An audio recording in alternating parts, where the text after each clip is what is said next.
পারিব না এই কথাটি বলিব না, আর একবার না পারিলে দেখি শতবার। সেই চেষ্টাটাই তাজু ভাই অনেক দিন থেকে, আমি প্রায় 2-2.5 বছর থেকে তাকে দেখতেছি, তিনি এই চিত্রগুলো নিয়েই কাজ করতেছেন। অর্থাৎ তাজু ভাইয়ের সাথে আমার দীর্ঘদিন থেকে চলাফেরা। আমরা তাজু ভাইকে যতটা চিনি, অনেক সহজ সরল একজন মানুষ। তার ব্যক্তিগত পড়াশোনা অনেকটা জিরো, আমি মনে করি অনেকটা জিরো। তারপরেও আমি মনে করব আমাদের এই নারায়ণপুরের বাসিন্দাদের মধ্য থেকে আমাদের নারায়ণপুরের অনেক প্রতিনিধি আছে, জনপ্রতিনিধি আছে, যারা জনপ্রতিনিধি হওয়ার চেষ্টা করতেছেন। আমি তাদের পক্ষ থেকে আমি আমার ব্যক্তিগতভাবে ব্যর্থ কণ্ঠে বলতে চাই যে তাজু ভাই যে আমাদের এই অবহেলিত এলাকা নিয়ে কাজ করছে, অনেক দীর্ঘদিন ধরে কাজ করে যাচ্ছে। অর্থাৎ পারিব না এই কথাটি বলিব না, আর একবার না পারিলে দেখি শতবার। সেই চেষ্টাটাই তাজু ভাই অনেক দিন থেকে, আমি প্রায় 2-2.5 বছর থেকে তাকে দেখতেছি, তিনি এই চিত্রগুলো নিয়েই কাজ করতেছেন। তো এখন মোটামুটি আমি দেখতেছি আমাদের পবিত্র এই ঈদুল ফিতরের পর তিনি অনেকটা ট্রেন্ডিংয়ে চলে এসেছেন। অর্থাৎ রাতারাতি দেখা যাচ্ছে তিনি দেশব্যাপী একটা আলোচনার মুখে আছেন। আমি অনেক ধন্যবাদ জানাচ্ছি তাজু ভাইকে, যে আমাদের এই প্রত্যন্ত এলাকা, অর্থাৎ আপনারা যে এসেছেন আমাদের এই এলাকায়, আপনারা জানেন যে নৌকা যোগে আমাদের এই নারায়ণপুর আসতে হয়। আমি আসলেই দুঃখ ভরা মন নিয়ে বলবো যে আমাদের এই নারায়ণপুরটা কি আমাদের বাংলাদেশের মানচিত্রের বাইরে নাকি? যে আমাদের এই নারায়ণপুরের এখন অবধি পর্যন্ত কোনো রাস্তাঘাট, আমাদের স্বাস্থ্যসেবা, আমাদের শিক্ষাখাতগুলোর কোনো আমি উন্নয়ন দেখতেছি না। দিনের পর দিন যাচ্ছে, মাসের পর মাস যাচ্ছে, কিন্তু আমি কোনো উন্নয়নের অগ্রযাত্রা দেখতে পাচ্ছি না।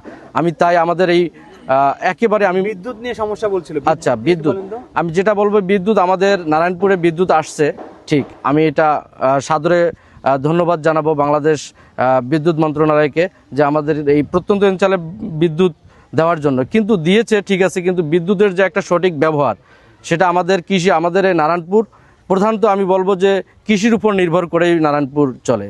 সেই কৃষির আমার যারা কৃষি চাচা বাবারা আছে, তারা পানি সেচে প্রচণ্ড পরিমাণে তারা দ্বিধাদ্বন্দ্বে ভুগছে, কষ্টে ভুগছে, তারা কোনো সেচ নিতে পারতেছে না। অর্থাৎ আমাদের আগের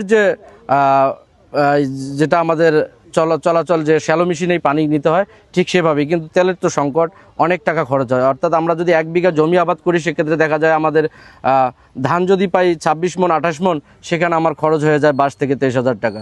আমি সেজন্য আমাদের জেলা প্রশাসক মহোদয় এবং ইউনো মহোদয়, সেই সাথে আমি বিদ্যুৎ মন্ত্রণালয় আপনাদের মাধ্যমে যদি পৌঁছায় যায় যে আমাদের এই নারায়ণপুরের এই বিদ্যুৎ সংকটটা যদি নিরসন হয়, আমি অনেক কৃতজ্ঞ হব নারায়ণপুরবাসীর পক্ষ থেকে। বাচ্চাদের পড়াশোনার কি অবস্থা এই এলাকায়? আপনাদের এখানে তো বলেন, আপনাদের এখানে কি প্রবলেম আছে বলেন তো। আমাদের এখানে প্রধানত সমস্যা আমরা ভুগি, সেটা হচ্ছে রাস্তাঘাটের সমস্যা, শিক্ষা ব্যবস্থার সমস্যা এবং বিদ্যুৎ সমস্যা। এই 3টা সমস্যায় আমাদের মধ্যে আমরা সব সময় এই সমস্যায় ভুগি। কারণ আমরা বিদ্যুৎ দেখতে পারি যে সারাদিনে 2-4 ঘন্টা থাকে, কিন্তু আমরা বিদ্যুতের কারণে অনলাইনের কাগজপত্র এবং স্কুলের যে কোনো জিনিস সম্পর্কে আমরা পানি সেচ এটা ব্যবহার করতে ব্যর্থ হই।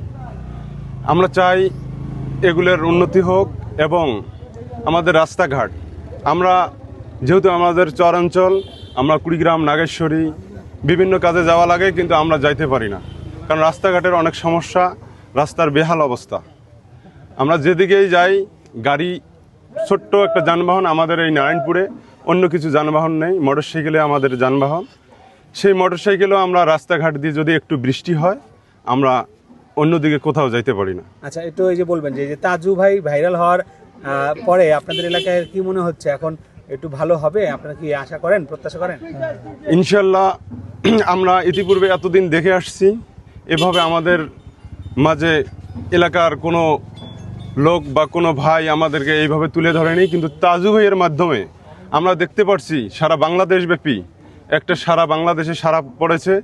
বাংলাদেশে দেখতে পাচ্ছি, সারা জায়গায় খোঁজ খবর নিয়ে দেখতেছি, তাজু ভাইয়ের মাধ্যমে সবাই ইউনো স্যার, ডিসি স্যার থেকে শুরু করে বিভিন্ন জায়গায় তোলপাড় করেছে। আমি মনে করি, আমি আশাবাদী, তাজু ভাইয়ের মাধ্যমে এই নারায়ণপুরের উন্নয়ন হোক, বিদ্যুতের উন্নয়ন হোক, এবং আমরা সবাই সুস্থ, ভালো এবং সুচিকিৎসা থেকে শুরু করি, সব কিছুতে উন্নতি লাভ করি। ঠিক আছে।